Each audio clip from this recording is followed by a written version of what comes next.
Nous saluons et nous remercions le président du CNRD, le colonel patriote Mamadi Doumbouya, qui est venu à un moment où les Guinéens avaient vraiment besoin de lui.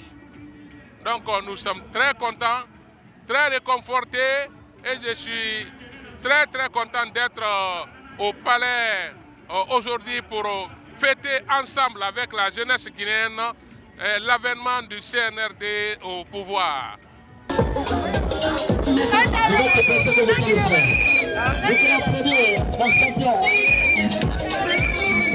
Un an de CNRD, nous on félicite parfaitement les militaires parce que depuis qu'ils ont pris le pouvoir, on a de paix ici. S'il n'y a pas eu de guerre, il n'y a rien, ça, on est fiers de ça. Nous sommes contents de ça. Donc c'est ce que nous voulons dans notre pays. La paix. C'est la paix que nous voulons dans notre pays. Avec la paix, tout ce qu'on voulait, on va faire ça. L'engouement est exceptionnel pour le moment. Nous attendons, il y a beaucoup de structures qui seront là. Et nous sommes très convaincus que ça sera rempli. Malgré la projection unilatérale de l'ex-FNDC, qui compte toujours manifester, mais qu'à cela n'étant, nous sommes là pour prôner la paix, pour la prospérité de ce pays.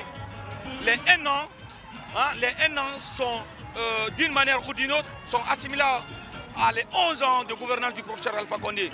Je suis convaincu, quand j'ai fait un déplacement pour l'intérieur, j'ai vu des réalités.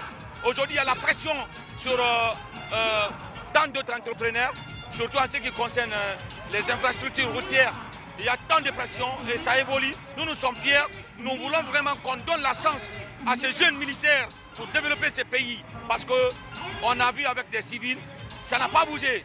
Mais donnez-lui la chance de construire, de rebâtir, refonder la Guinée. C'est un atout pour nous.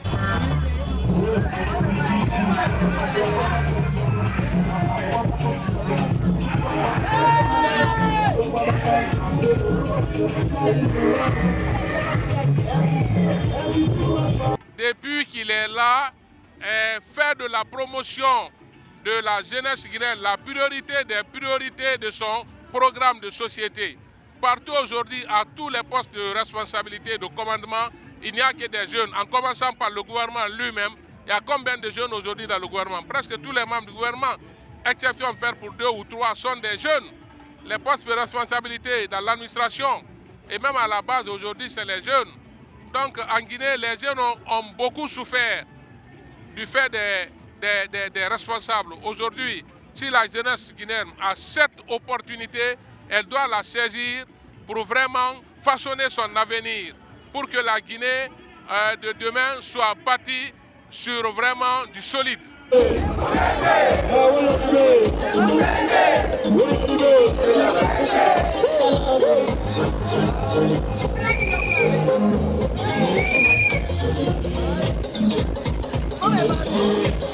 À la question concernant le dialogue national, c'est que nous avons ici des partis politiques qui n'aiment pas ces pays, moi je le dirais.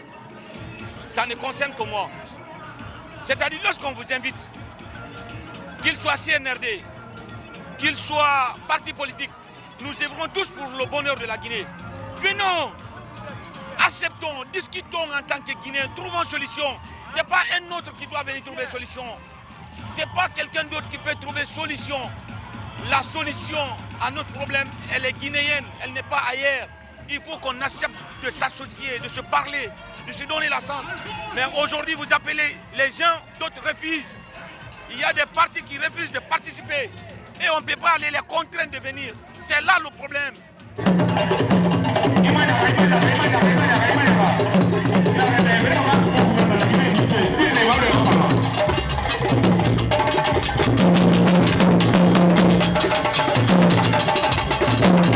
Un gouvernement qui a été démocratiquement élu, un président, il a fait un coup d'État et donc pour nous les acteurs, je pense bien que la Guinée vient de connaître encore les 36 derniers, les 12 derniers mois et c'était catastrophique, vraiment c'était du pire. Et il avait promis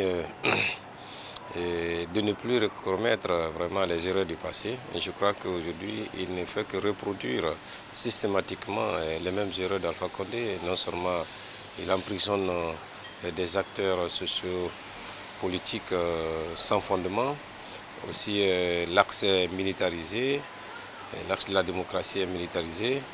Et il avait promis aussi qu'il n'y aura pas de tuerie, mais nous sommes déjà à 9 morts.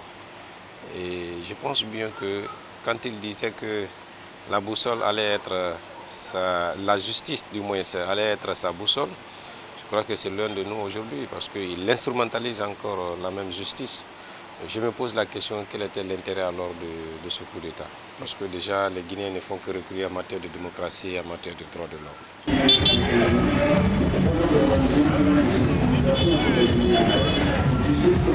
Bon, écoutez, tout n'est pas rose, tout n'est pas noir, mais en matière économique aujourd'hui, mais écoutez, qui va venir investir? Et regarde, il y a eu combien d'entreprises qui ont été fermées au niveau des mines? Il faut voir ça. Tu sais, pour faire un bilan, tu dois voir, pendant ces 1 an-là, il y a eu combien de créations d'entreprises? Il y a eu combien de créations d'emplois? Économiquement, les ministres sont passés la fois passée dans leur synergie. Qu'est-ce qu'ils ont rencontré? Sauf seulement qu'allez-y dans les magasins, le prix n'a pas changé et puis le riz est là. Mais ce n'est pas ça l'économie. Qu'est-ce que le pays a gagné en matière d'infrastructure? Qu'est-ce qu'on a gagné? C'est en fonction de ça. Économiquement aujourd'hui, non. C'est vrai que la monnaie est stable, je suis d'accord. Aujourd'hui, ils sont en train de refaire ou encore achever vraiment les projets de M. Alpha Condé. C'est une très bonne chose. Mais économiquement, mais tout le monde sait aujourd'hui le panier de la ménagère. Quand tu vas au marché aujourd'hui, tu achètes un gombo à 500. Le lendemain, tu vas trouver que ça a déjà augmenté à 1000 francs. Et donc, pour moi, économiquement, vraiment, c'est décevant, c'est déplorable.